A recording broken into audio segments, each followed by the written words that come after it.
इतने ही लोग हैं कि बाकी खाने टहल रहे हैं बाहर। मैं ज़्यादा जल्दी आ गया क्या?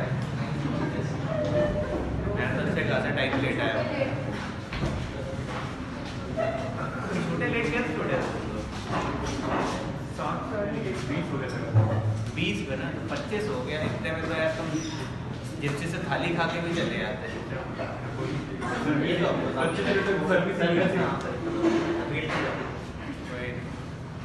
अरे किस की बात, कल नहीं परसों नहीं सैटरडे ना, हाँ सैटरडे तुम्हारी क्लास नहीं थी ना? Saturday you have a regular class ना?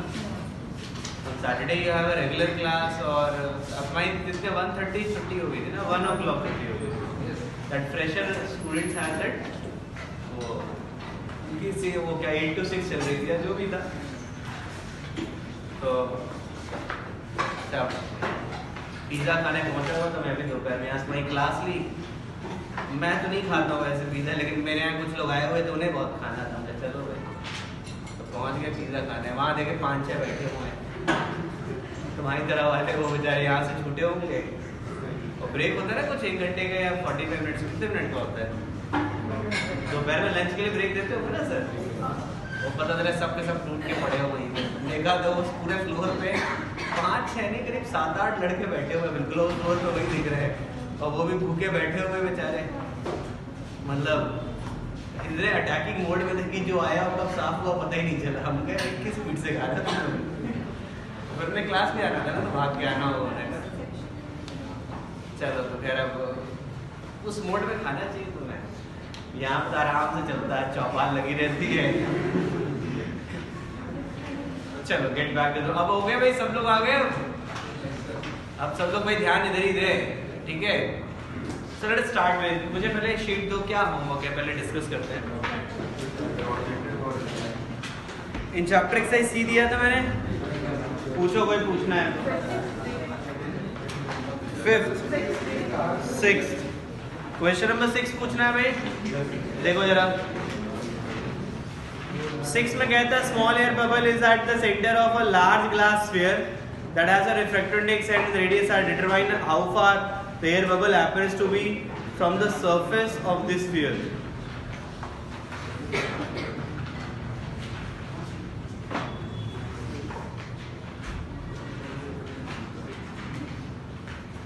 अरे तो वही इमेज बनेगी।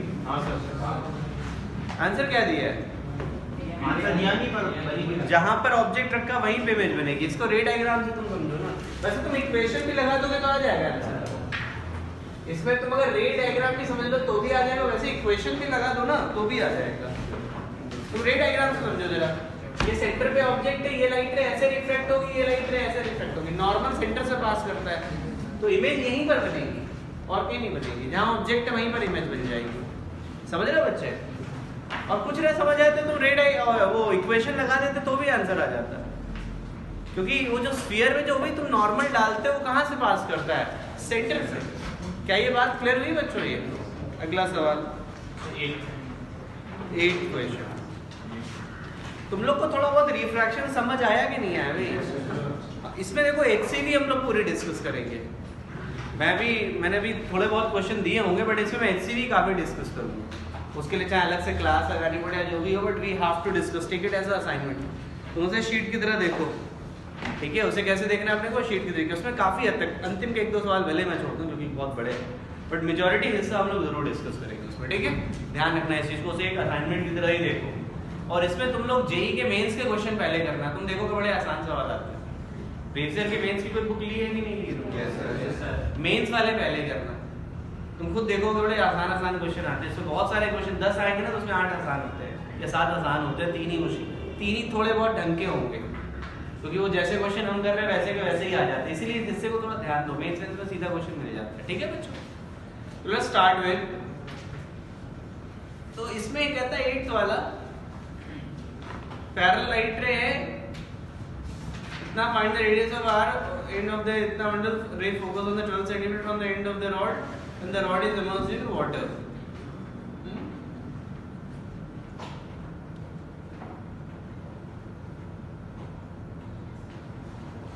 Find the radius of the curvature of the end of the rod when bring the bundle ray focus closer to the end of the rod when rod is immersed in water. ठीक है, ज़्यादा कुछ है नहीं इसमें करने के लिए। तुम ये बताओ मेरे को, ये वाटर है बाहर, बाहर क्या है? वाटर है, समझ गए बच्चों? बाहर क्या है? वाटर। ये बताओ लाइट रे ऐसे अगर आएगी, ऐसे अगर आएगी, ये प्रिंसिपल एक्शन मान लो, तो यहाँ से तो रिफ्रैक्शन में कुछ फर्क पड़ने वाला नहीं है। पड़ेगा क्या? नॉर्मल इंसिडेंस है। अभी भी यहाँ पर जब आएगा तो u की पैरेलल रहेगी लाइट रे, u इन्फिनिटी डालें। अब यहाँ से रिफ्रैक्शन देखो, ये तुम्हारा कितना है रिफ्रैक्टिव इंडेक्स? 1.63 और ये 1.33। कन्वर्ज ऐसे करेगा, ये 12 सेंटीमीटर है, बोला है उसने खुद। क्या लिखूं मैं बताओ? 1.33 12 minus 1.63 infinity 1.33 minus 1.63 divided by radius of curvature. निकालना है ना रेडियस, हैं? रेडियस नेगेटिव लेंगे? Yes sir. क्यों नेगेटिव लिया समझते हो? Yes sir. निकाल लो, आंसर आ जाएगा। निकाल लो बच्चे, आंसर आ जाएगा यहाँ से।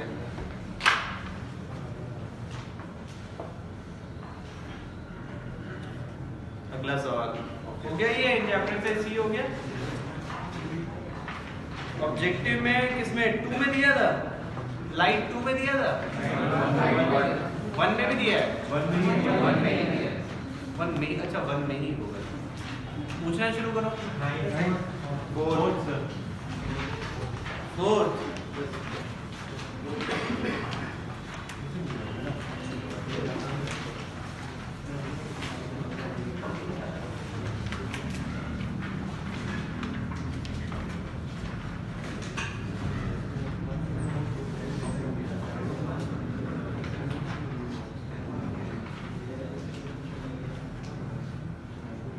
बेटा ये बताओ जरा, क्या मैं कह सकता हूं कि यहाँ पर अपने को ये 60 है और ये अगर R है तो ये भी R होगा?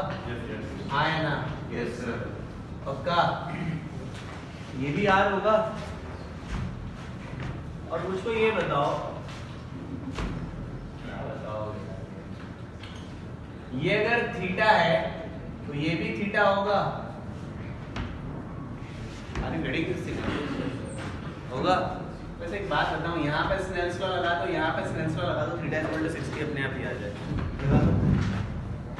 क्वेश्चन में यही बोला है ना उसने, इतना कुछ करने की जरूरत नहीं। तुम यहाँ पे स्नेल्स लॉ लगा दो, यहाँ पे स्नेल्स लॉ लगा दो, देखो थीटा इक्वल टू 60 आ जाएगा। स्नेल्स लॉ लगाओ, तुम केवल स्नेल्स लॉ लगाओ।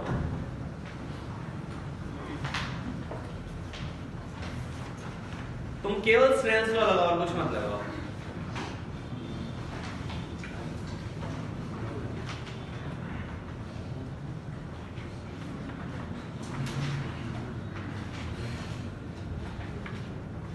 कर लिया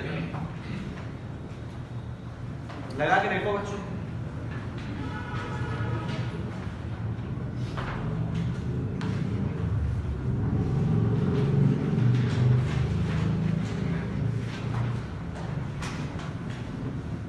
सर बोलो सर, ये थीटा थीटा सेम कैसे होगा? नहीं हो, सेम मत करो, लेना देना नहीं। वैसे मैंने गलती की, इसको तुम मत करो, उसकी जरूरत ही नहीं थी, मैंने फालतू लिख दिया, जरूरत भी नहीं है उसकी, वैसे वो भी नहीं था सही है।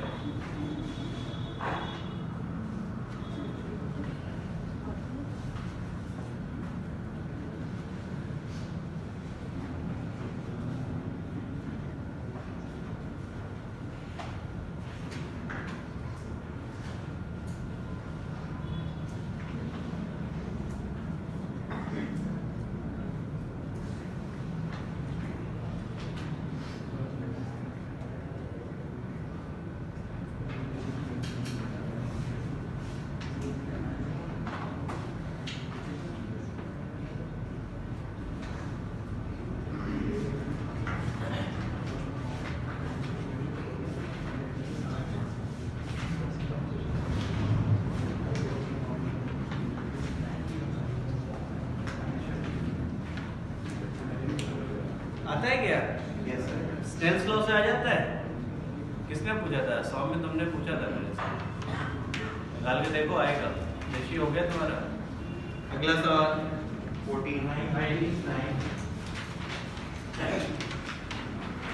नाइन बहुत ही फनी सवाल है। बताओ अभिषेक तुमने कर लिया? देखो अभिषेक ने भी कर लिया है।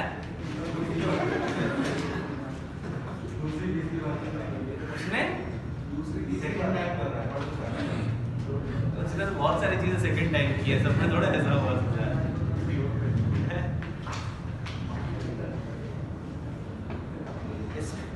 इसमें देखो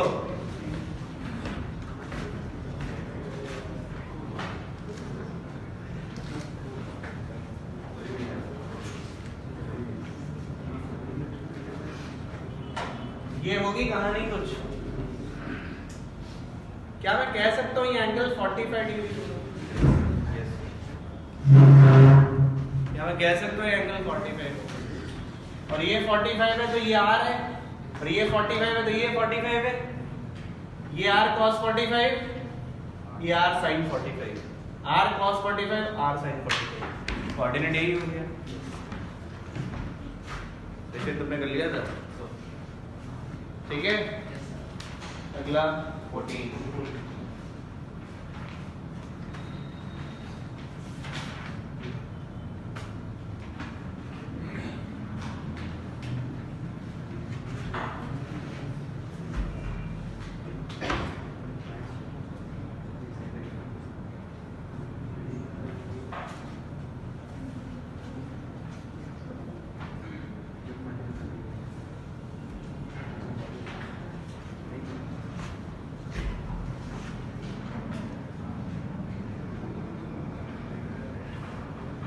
फर्जी सवाल है भाई, तुम लोग सवाल का मतलब नहीं समझ पा रहे हो क्या? हाँ?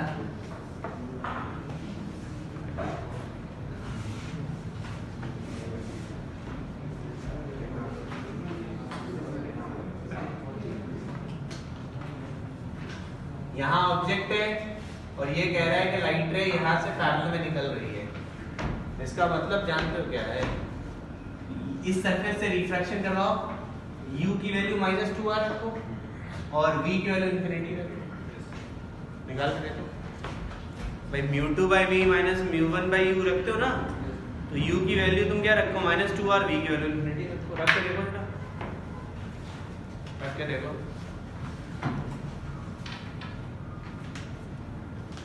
अरे निकालो बेटा, जिसने पूछा निकालो। हम तो पॉइंट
होता है बच्चों ये।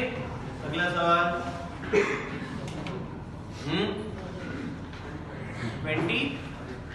25वां।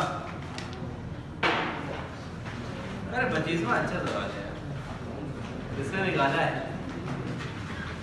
बढ़िया क्वेश्चन है। क्या बोलता है कि 2 point P and Q either lie इतना expression. It is desired to produce an image of P at Q. Image of P at Q. P object है, Q इमेज है ना, यही बोल रहा है ना। P ऑब्जेक्ट है और Q क्या है? इमेज। अब कहता है मिरर कैसा होना चाहिए। और कहाँ पर होना चाहिए, समझ रहे हो? क्या एक बात दिखती है कि ये हाइट के हिसाब से सोचो जरा, क्या ये दिखता है कि डिमिनिश्ड इमेज है? डिमिनिश्ड इमेज है, समझते हो? का रियल ऑब्जेक्ट का रियल इमेज है, इतना तो समझ आ गया ना? Real object real image, real object की रियल इमेज, ये तो क्लियर है। और डिमिनिश्ड इमेज और है। तो भाई रियल ऑब्जेक्ट का रियल इमेज है तो सबसे पहले तो कॉनकेव इमेज होना चाहिए। पॉसिबिलिटी सबसे ज्यादा कॉनकेव की है, क्योंकि उसमें क्या होता है, कॉन्वेक्स में क्या होता है, रियल ऑब्जेक्ट के लिए वर्चुअल इमेज बन जाती है, रियल ऑब्जेक्ट के लिए रियल इमेज कॉनकेव में ही हो सकता है। अब रखा कहाँ जाए? इधर भी रख सकते हैं, इधर भी रख सकते हैं। तो क्योंकि डिमिनिश्ड इमेज है, डिमिनिश्ड इमेज मतलब v अपॉन u है ना, v by u less than 1 होना चाहिए। कुछ समझ आ रहा है कि मैं खुद को समझा रहा हूँ? डिमिनिश्ड इमेज दिखता है ये, वो देखो वो जो ऑब्जेक्ट है वो प्रिंसिपल एक्सिस से ज्यादा हाइट पे है और वो जिसकी जो इमेज है वो नीचे कम है, पक्का? तो v by u mod v by u 1 से बड़ा होना चाहिए, नहीं 1 से छोटा होना चाहिए। मतलब v तुम्हारा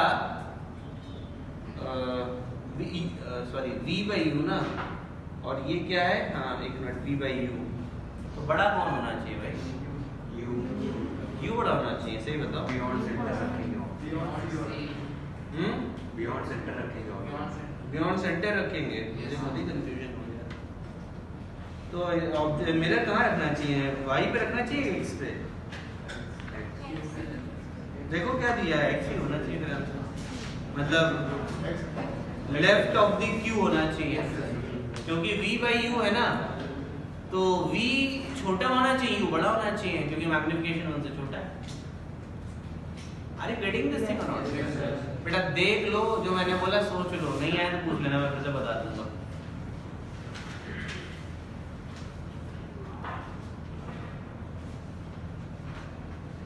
अरे श्योर?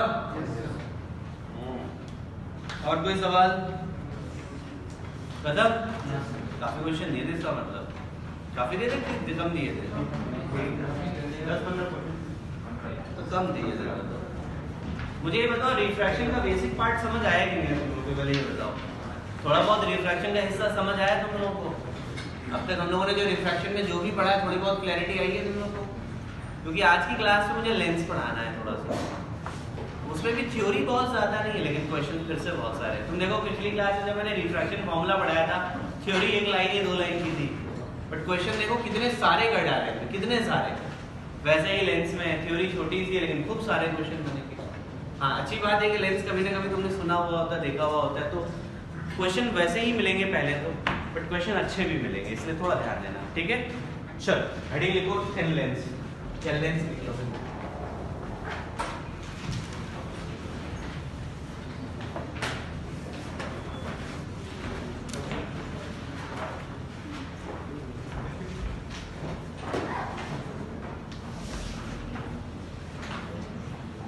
पहले तो नाम देख लो, ये होता है बाई कॉन्वेक्स लेंस, ये होता है by concave lens,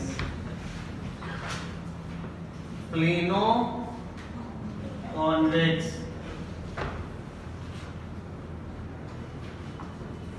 plano concave. और बताओ, और सारे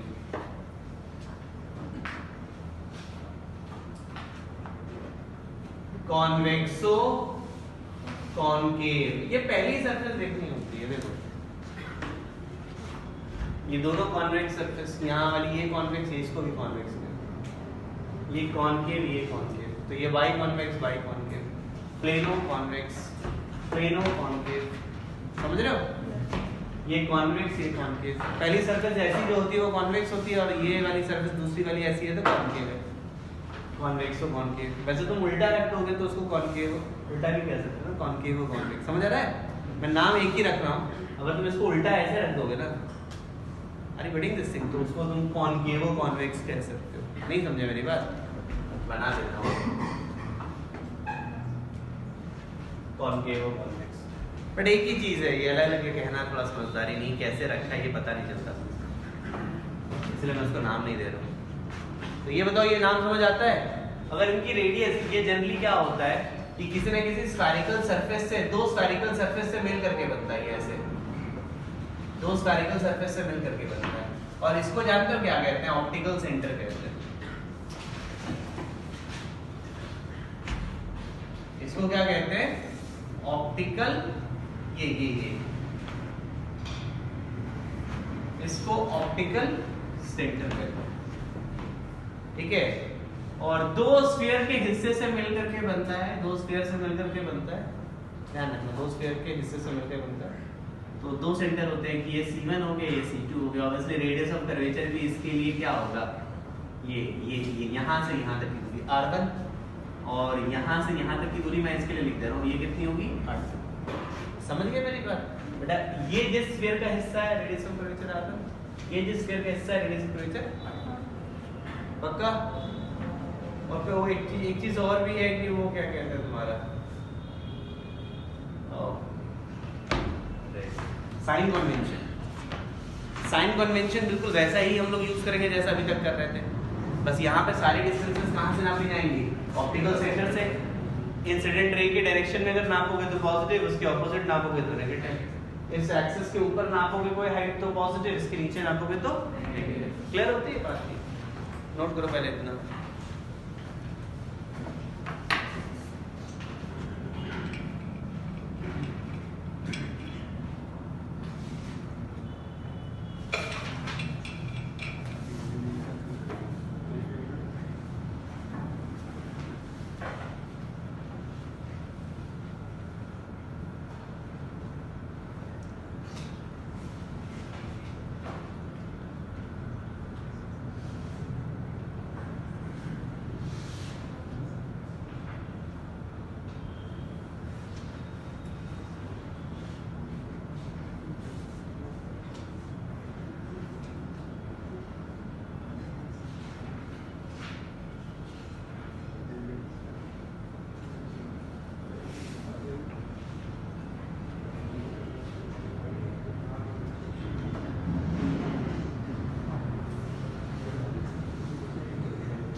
क्या कहते हो बच्चों? बात क्लियर हो गई आप सभी लोग को?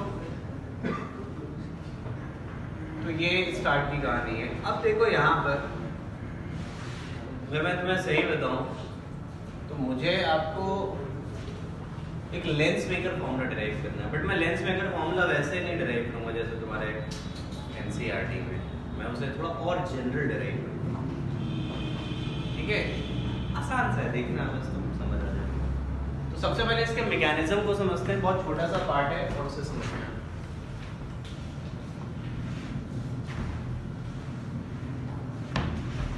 देखना जैसे थिन लेंस है ये,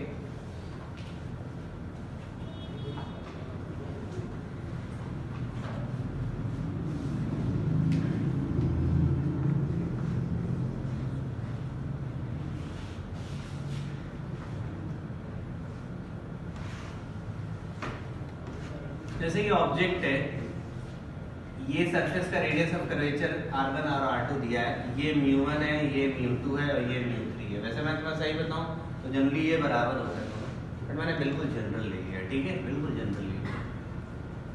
यहाँ से लाइट रे ऐसे गई, पहले रिफ्रैक्शन यहाँ से होगा, यहाँ से जब रिफ्रैक्शन होगा तो ये वाला केस बनेगा, ये μ1 है, ये μ2 है और ऑब्जेक्ट ऐसे गया और ये इमेज बन गया। समझ आ गया? पहले मैं इसके लिए इक्वेशन लिख देता हूँ। मैं लिख दूंगा बेटा ये दूरी में x ले रहा हूँ यहाँ से, और इसको मैं क्या ले रहा हूँ? अच्छा, जब हम कोई जनरल फॉर्मूला डिराइव करते हैं तो साइन कन्वेंशन नहीं लगाते, हम जनरल फॉर्मूला डिराइव करने जाते हैं। तो इसके हिसाब से देखो क्या हो जाएगा, μ2 by x minus μ1 by u, μ2 minus μ1 by r1। क्या कहते हो? पहली बात क्लियर है? This is the first thing we have, this is the first thing we have. Second equation देखो क्या होगा, ये जो इमेज है ना I1, ये इस सरफेस के लिए ऑब्जेक्ट का काम करेगा, तो ये कहानी कुछ ऐसी बनेगी। अब देखो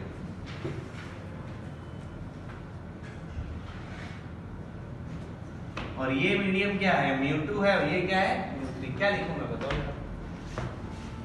इसके लिए मैं ये फाइनल इमेज को मैं v लिख रहा हूँ, ठीक है। फाइनल इमेज जो बनेगा ना ये यहाँ पर कहीं, ये v मैंने लिख रहा हूँ, ये डिस्टेंस कितनी है v। क्या लिखूंगा बताओ जरा? μ3 by v minus μ2 by x, μ3 minus μ2 by r2।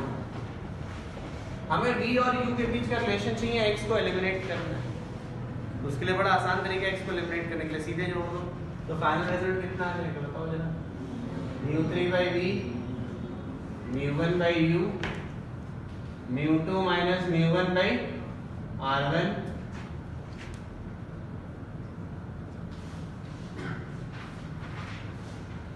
ये हो गया।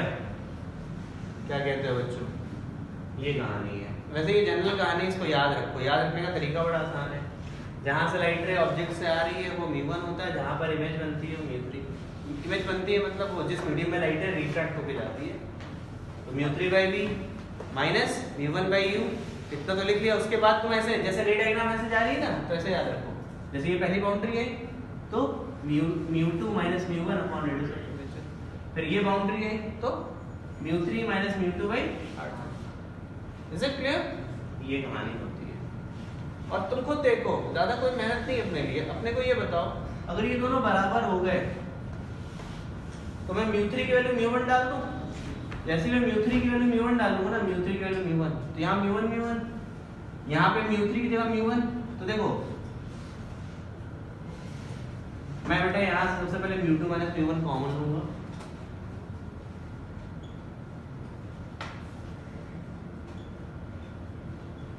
μ2 माइनस μ1 कॉमन लिया और यहाँ से μ1 नीचे ले गए। तो समझ गया ना मैं क्या लिखा है? μ2 by μ1 माइनस वो 1 हो जाएगा यहाँ पे, और ये इक्वेशन आ जाएगी। ये तब है जब दोनों बराबर। स्कूल में जनरली ये देखने को मिलता है, बट अपने को दोनों याद रखना। भाई जनरल आ जाए तो इसको यूज करना पड़ेगा, नहीं आया तो कोई बात नहीं। वैसे 99% या 95% क्वेश्चन तो सीख पाने वाले, बट जनरल का भी पता होना चाहिए क्या है। क्या कहते हो? नोट कर लो जरा इसको। आपने वो क्या बात बताई थी इसके लिए कि कौन सा पॉइंट सेकंड वाले लेंस के लिए ऑब्जेक्ट की तरह काम करेगा? जो x मैंने बनाया I1, जो पहली वाली सरफेस से जो इमेज बनी है ना, वो दूसरे वाले के लिए ऑब्जेक्ट का काम करेगी।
बच्चों ये बात क्लियर हो गई आप सभी लोगों को? ये कहानी है। अच्छा, इसमें एक और बड़ा इंपॉर्टेंट पॉइंट है जो अपने को बहुत जरूरत पड़ेगी, फोकल लेंथ निकालने की। अपने को फोकल लेंथ बहुत निकालना पड़ता है। फोकल लेंथ का मतलब पता है? फोकस कैसे निकालते हैं बताओ? फोकस का सीधा मतलब होता है जब भी पैरेलल लाइन रे इस तरीके से आएंगे जहां पे कन्वर्ज करेगी वो क्या कहलाएगा? फोकस। पता है? प्रिंसिपल एक्सिस के अब जो पैरेलल लाइन रे होती है वो इस तरीके से आएगी और जहां पर कन्वर्ज करेगी उस पॉइंट को क्या कहते हैं बच्चों हम लोग? यही कहते हैं हम लोग। अरे श्योर, फोकस। जब भी तुम्हें फोकस निकालना हो ना तुम इसी फॉर्मूले में यूज करो। जैसे तुम्हें जनरल है, बिल्कुल जनरल है, तो इसके लिए जैसे तुम ये फॉर्मूला यूज करोगे उसके लिए क्या करो तुम? u की वैल्यू इन्फिनिटी, u की वैल्यू क्या रखोगे? इन्फिनिटी। और v की वैल्यू क्या रखोगे? f। भाई पैरेलल का मतलब क्या हो गया? That the value of u is infinity. You should use this equation, ये इक्वेशन यूज करो। u की वैल्यू क्या डालो तुम? इन्फिनिटी। तो v की वैल्यू क्या हो जाएगी? f। और उससे तुम्हें क्या मिल जाएगा? फोकस मिल जाएगा।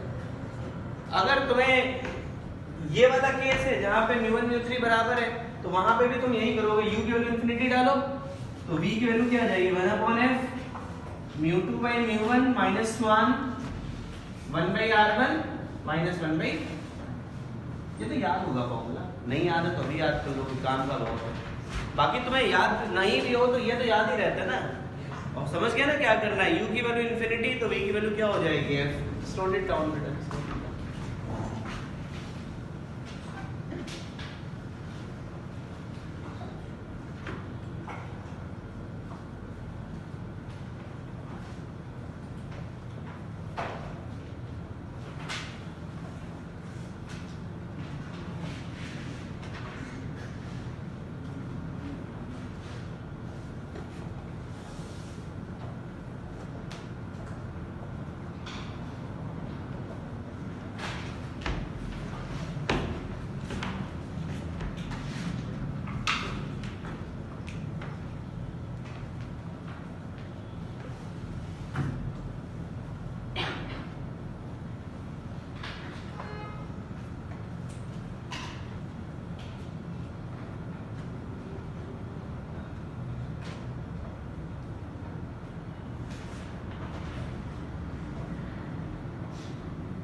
बात समझ आ गई बच्चों? ये एक चीज और है, power of a lens. Heading को जरा पावर ऑफ अ लेंस। पता है क्या होता है भाई पावर? यस, पावर की वैल्यू क्या होती है? 1/f। और f को किस में लेते हैं? मीटर्स में। मीटर्स में लेते हैं। लिखो power is equal to 1/f। f focal length है और f को क्या लिखते हैं हम लोग? f की वैल्यू लेते हैं हम लोग मीटर्स में। Please right on this thing, power of a lens. अरे ये तो सबने पढ़ा होगा भाई, सबसे आसान वाला पार्ट है। अच्छा, मैं सब में यही कह रहा था ये तो पढ़ा होगा। तुम लोग के जवाब देख के लगता नहीं कि पढ़ा है। क्यों भाई, पढ़ा था तुमने पढ़ा था? ये तो अच्छा हुआ कि पेपर नहीं हुआ तुम लोगों के। तो बहुत सारी जनता तो लुढ़क गई होती। तुम नींद मार लो अभिषेक यहीं पे।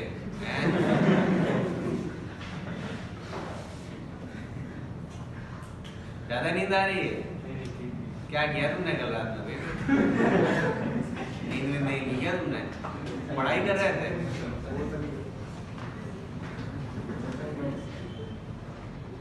सबसे ज्यादा मजे तो ऋषित मंत्री को आ रहा है। डिस्कशन करने लगा। सवाल उससे पूछा, जवाब दे रहे तो हाँ भाई क्या ऐसा क्या मजदूरी कराया क्या कुछ? हाँ, ज्यादा बोरिंग क्लास हो गई क्या? अच्छा, सामने कैसे बोलो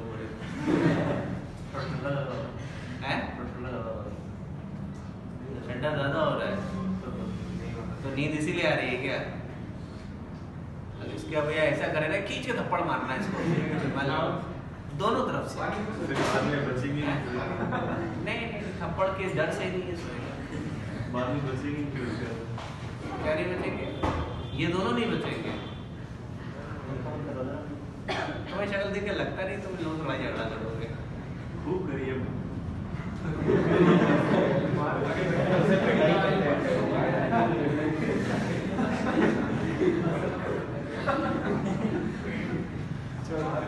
मुझे तो डायलॉग मारने की आदत होती है ना। तो तुम लड़ाई झगड़ा करते थे मुक्कालात? अरे ठीक पिटाई का झगड़ा है चेहरे पर निशान निशान तो है नहीं। पिटाई पर निशान हो गए। अब तुम कोई रजनीकांत हो नहीं कि मुक्के ना खाओ तुम। ये तो ऐसा लग रहा है कि हमारा रजनीकांत है बिल्कुल। ये का मुक्के पे आए नहीं। साउथ इंडियन मूवीज का बड़ा इंटरेस्टिंग रहता है ना। तो आसपास कोई आता नहीं है लोग। ये मूवी देखने में बड़ा मजा आता है। तो सब वो मतलब इंडियन है जैसे अपने बॉलीवुड वाले के साथ मुक्के लात खा भी जाते हैं। वो तो खाते ही नहीं है बिल्कुल। चलो खैर छोड़ो। सोना नहीं बस तुम ही समझ लेना। हम डस्टर फेंक के मारेंगे यहाँ। चलो खैर छोड़ो। मैं तो ऐसा नहीं करूँगा। चिंता ना करो।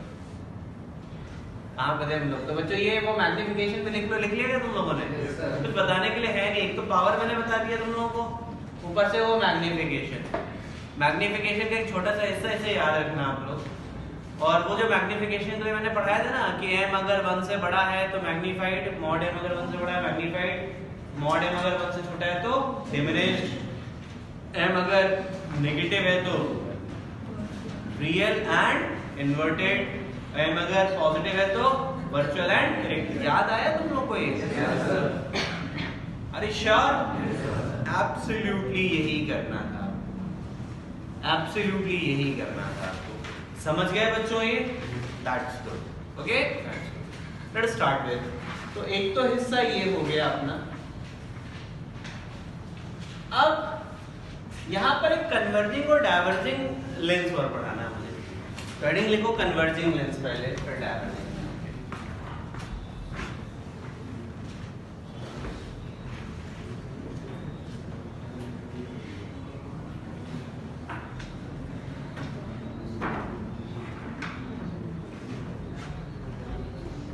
Converging lens. कन्वर्जिंग लेंस का मतलब होता है फोकस पॉजिटिव होना चाहिए। बस ये मतलब होता है। मतलब किसका फोकस अगर पॉजिटिव है ना तो ऐसे लाइट रे कन्वर्ज करेगी। कन्वर्ज मतलब एक पॉइंट पे कन्वर्ज करना। पैरेलल लाइट रे एक पॉइंट पे कन्वर्ज करेगी। तो सिंपली मतलब होता है कन्वर्जिंग मतलब उसका फोकस पॉजिटिव होना चाहिए। जब भी पैरेलल लाइट रे आएंगे एक पॉइंट पे कन्वर्ज कर जाएंगे। ठीक है? Is it clear? जनरली ये जो लेंस होता है ना हम लोग कहते हैं कि ये कन्वर्जिंग लेंस है। Convex lens is a converging lens, but ये सही नहीं है। ये एयर में कन्वर्जिंग है। क्योंकि फोकल लेंथ क्या होता है बताओ जरा तुम मुझे। ये μ2 है और ये ना ये μ1 है और ये μ2 है। तो μ2 by μ1 -1 1/r1 ये। अच्छा इसका जैसे लाइट रे इधर से आ रही ना तो ये पॉजिटिव है तो ये क्या होगा? नेगेटिव होगा। -1/-r2 लिखोगे और माइनस क्या हो जाएगा? बेटा मैंने साइन कन्वेंशन यूज किया। अपने को साइन कन्वेंशन यूज करना होता है। ये मैंने क्या किया समझ आया? अरे श्योर? ये मैंने माइनस को प्लस क्यों किया समझ आया? अब तुम खुद देखो यही केस है। इसी केस को देखना। कन्वर्जिंग का मतलब फोकस तुम्हारा पॉजिटिव और डाइवर्जिंग का मतलब होता है फोकस नेगेटिव। बस इतना ही मतलब होता है। और डाइवर्जिंग में फिर ये ऐसे करके ऐसे जाने लगता है। डाइवर्ज होने लगता है। तुम देखो जरा जनरली हम लोग एयर में इसको कन्वर्जिंग कहते हैं। एयर का मतलब दोस्तों ये 1 हो गया और ये ग्लास मतलब 1.5। तो ये बताओ ये फोकस पॉजिटिव आएगा? आएगा। एयर में कन्वर्जिंग है। और मैं इसको और जनरलाइज कर दूं। जब तक μ2 बड़ा रहेगा μ1 से तो ये कैसे काम करेगा? कन्वर्जिंग। ठीक है? लेकिन अगर ये बड़ा हो गया ये कन्वर्जिंग रहेगा। लेकिन अगर ये बड़ा हो गया तो फिर क्या बन जाएगा? ये थोड़ा इस बात का ध्यान रखना। तो आंख बंद करने से हमेशा कन्वर्जिंग होती है। यही कहानी यहां पर है। एयर में डाइवर्जिंग होता है। ये देखो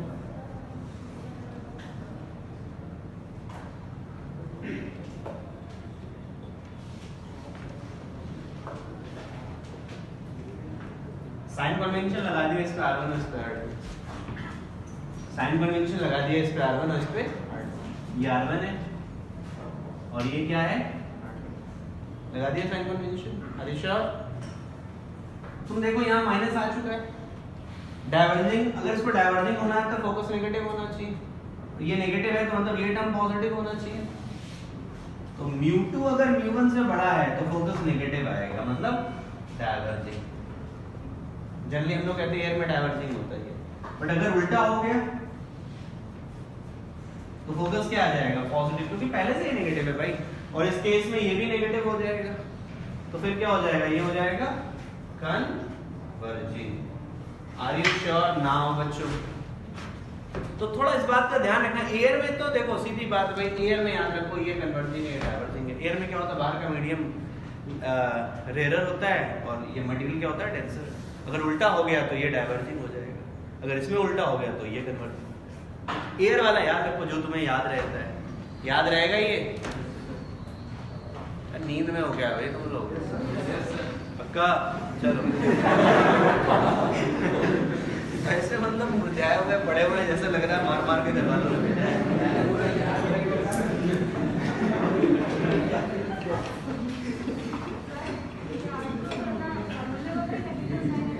क्या बच्चे? नहीं, ये मैंने यहाँ पे साइन कन्वेंशन यूज कर लिया है। देखो R1 है ना, यहाँ पे नेगेटिव है, लाइट रे ऐसे आएगी, ये इधर है उल्टा, रेडियस इधर में लग रहा है, नेगेटिव है, तो मैंने इन दोनों में साइन कन्वेंशन यूज कर लिया है। मेरी बात समझ रहे हैं?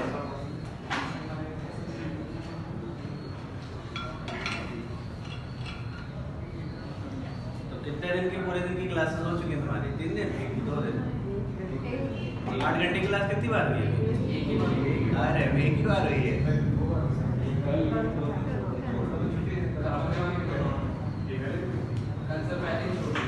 पहले छोड़ दिया?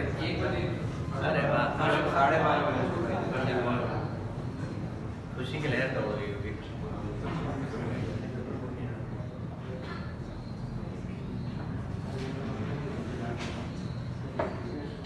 पढ़ना तो पड़ेगा भाई, क्या कहते हैं,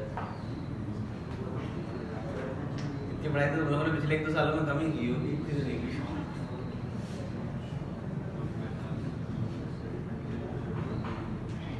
अब शेख तो लग रहा 5-6 साल की पढ़ाई एक साथ ही कर रहा है। यही बोला रजिस्टर में। क्या बोला तुमने? 4-5 साल की गलत तो ही नहीं करी। तुम्हारी शक्ल पे लिखा हुआ था, तुम यही बोल रहे हो।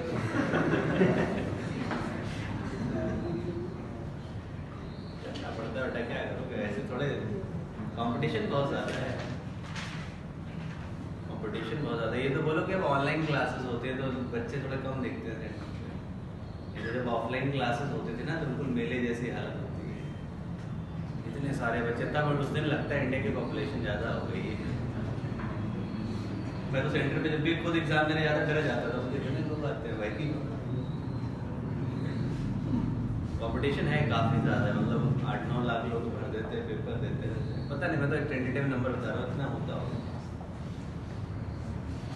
तो क्या 2-2, 3-3 अटेम्प्ट, 2-2 अटेम्प्ट देते हैं तो वो क्या होगा ना, पता नहीं चलता है। तो पिछली बार, पहली बार 6-7 लाख लोगों ने दिया, फिर 6-7 लाख लोगों ने दिया, कितने रिपीट किया, कितनों ने एक्सटर्न एक बार दिया, पता नहीं चलता, बट जनरली 9 से 10 लाख का नंबर होता है जनरली। और पिछले कुछ समय में जैसे IT इंडस्ट्री में जॉब्स ज़्यादा आई हैं तो लोग और ज़्यादा कूदने लगे हैं, मतलब इंजीनियरिंग के लिए आसान हिस्सा है ना।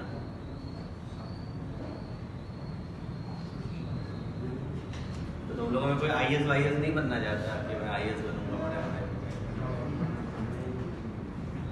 वाजपेयी तुम बनना चाहते हो?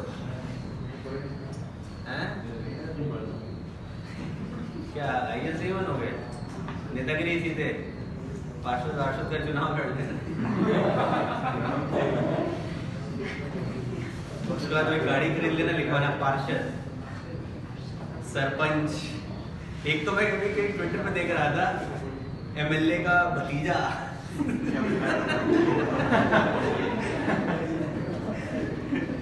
मतलब MLA का ड्राइवर, सब लिख के चलेंगे अपने।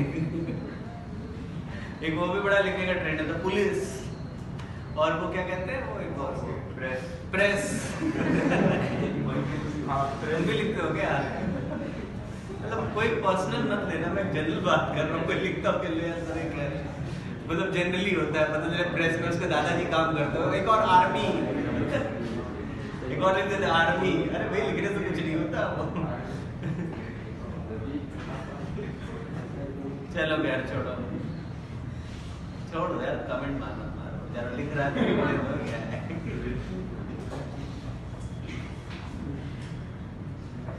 तो ये बात क्लियर हो गई बच्चों आप सभी लोग को, डायवर्जिंग और कन्वर्जिंग?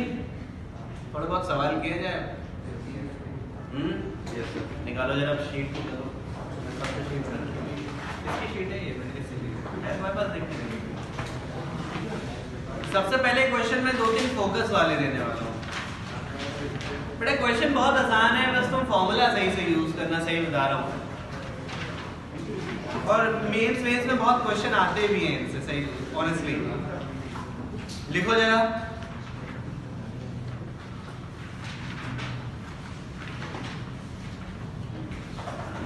सबसे पहले इलिस्ट्रेशन 27, सबसे पहले इलिस्ट्रेशन 27, उसके बाद 26 और उसके बाद 28। 3 सवाल करने हैं, 27, 26, 28। और क्वेश्चन ही सॉल्व करना भाई, सॉल्यूशन मत सॉल्व करना है। पता नहीं, 2-4 तो आंसर निकाल के भी दे देते हैं।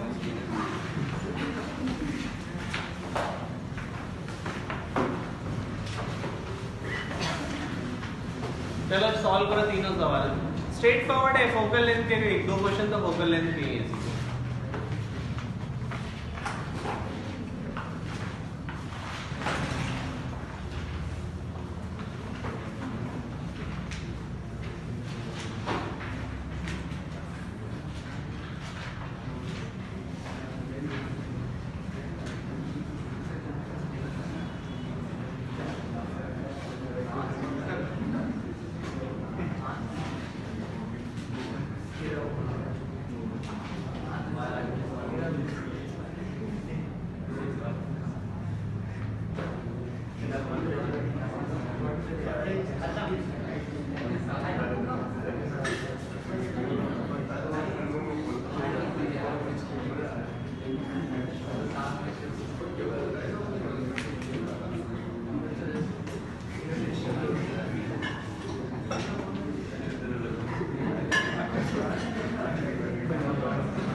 किसी को पूछना है इन तीनों सवालों में कोई सवाल?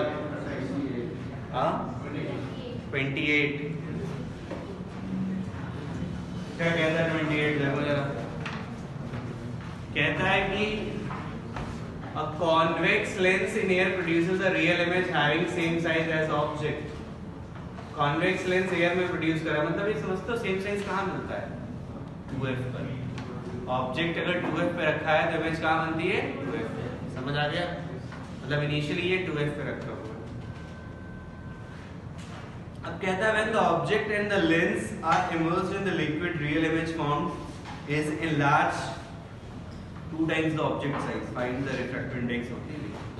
ठीक, तो मैं एक काम करूँ, तो भाई ये तो पता चल गया कि पहले वाले के फोकस पे रखा था, फोकस वो एयर में फोकस।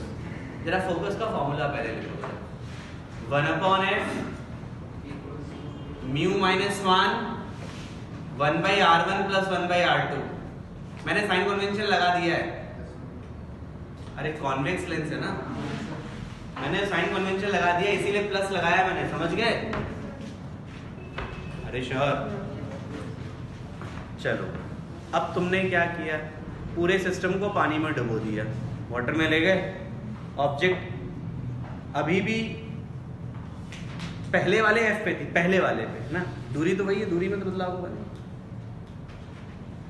लेकिन क्योंकि तुम इसको वाटर में ले गए हो तो इसका फोकस बदल गया। किसका? जो लेंस का है, लेंस का फोकस बदल गया। अब तुम नया फोकस निकालो। नया फोकस क्या लिखोगे? नया फोकस को मैं 1/f' कह दे रहा हूँ, और ये वाला फॉर्मूला लगाओ, क्योंकि बाहर वाला 1 नहीं है, मैंने पहले में μ-1 लिख दिया था, अब तुम ये वाला फॉर्मूला लगाओ, ये प्लस हो जाएगा definitely. Are you getting this thing? ये हो जाएगा। और तुमसे एक बात और उसने बोली, जानते हो क्या? कहता है when the object and lens are immersed in a liquid, the real image is formed enlarged 2 times. Enlarged 2 times का मतलब क्या होता है? Real image enlarged 2 times. जानते हो क्या हुआ इसका मतलब?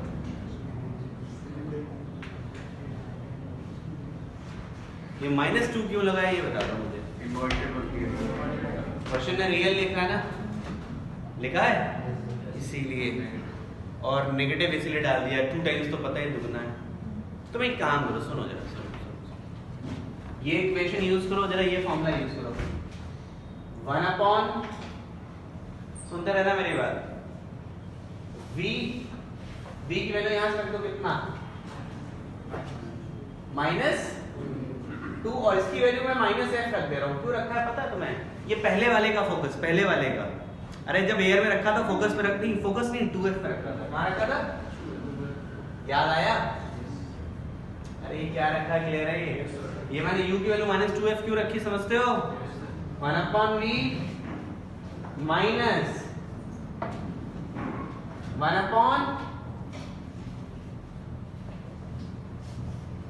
1/v, और v की वैल्यू कितनी थी? -2u। ये इज इक्वल टू 1/f'। यहां से तुम्हें f' की वैल्यू किसके टर्म्स में मिलेगी? f के टर्म्स में मिल गई।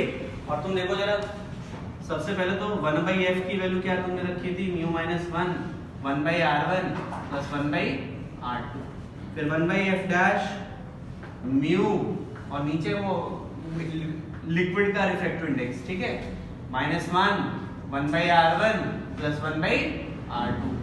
ये बात समझ गए? अब तुम क्या करो, यहां से f' की वैल्यू निकलेगी f के टर्म्स में, वो उठा के रख देना, दोनों को डिवाइड कर देना। म्यू की वैल्यू पता है तुमसे, क्या पूछा है? क्या पूछा है? म्यूएल पूछा है, निकाल लो। नहीं समझ आई क्या मेरी बात? किसने पूछा था बच्चे मेरे से? बात समझ आई तुम लोगों को? पक्का निकाल के देखो, अब नहीं आया तो फिर मेरे से पूछो, मैं बता दूंगा।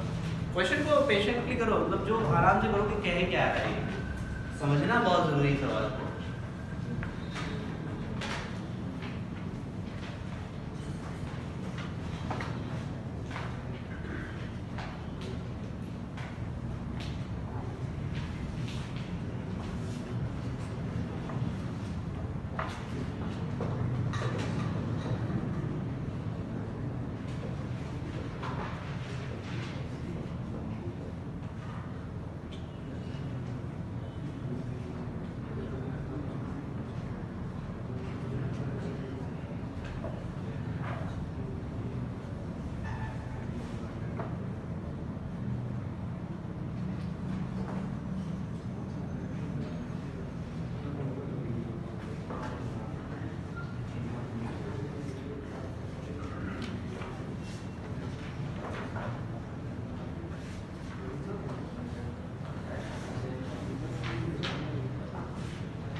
इसके बाद इलिस्ट्रेशन 30 करो जरा, solve that illustration number 30।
Okay, so भाई, have you got that answer now?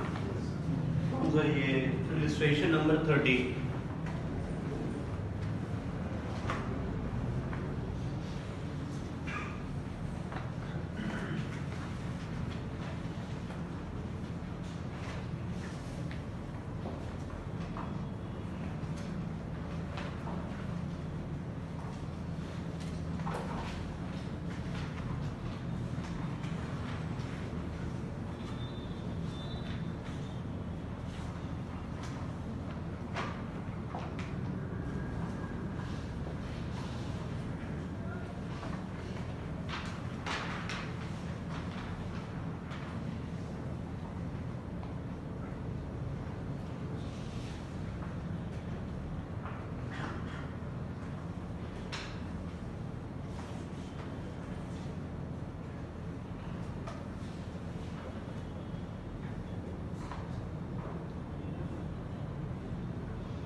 ये नहीं आ रहा है क्या बच्चों?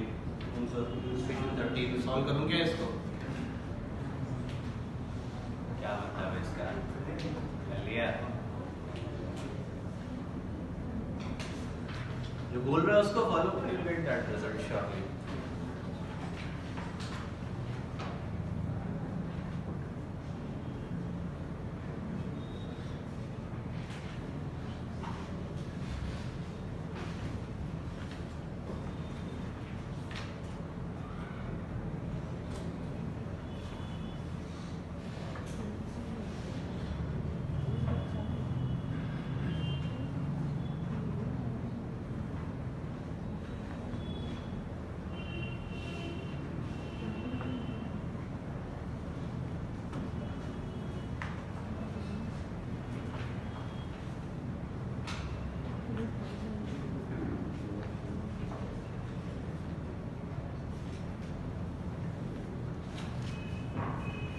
हुआ कि नहीं हुआ तो ये बताओ।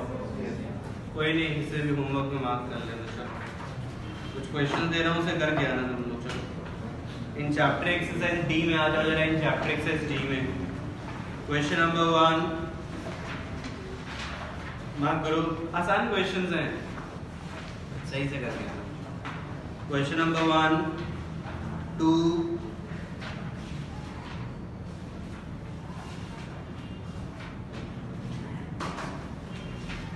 क्वेश्चन नंबर 4,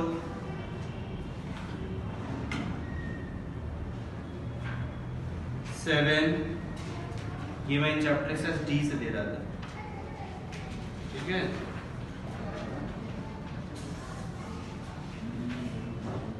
पेज नंबर 40 में एग्जाम्पल 3,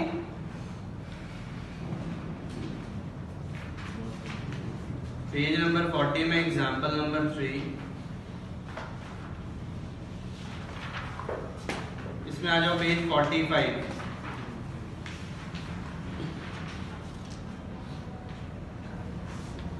इसमें question number 3,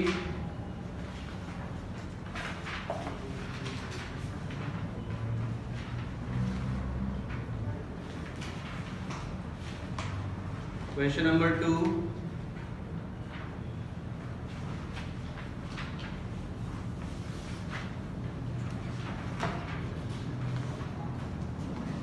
question number 4, question number 6, 7,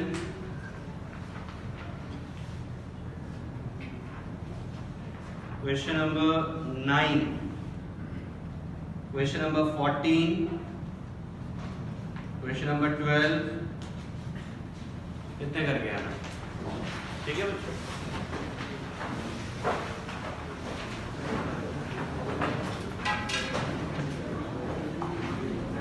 बेटा मैंने बेसिकली वही क्वेश्चन दिए जो आसानी से हो जाए अभी। अब थोड़ी कोशिश ज्यादा करके आइएगा सभी लोग, ठीक है? अभी इसमें अच्छे क्वेश्चंस नेक्स्ट टर्न पे लेंगे हम लोग।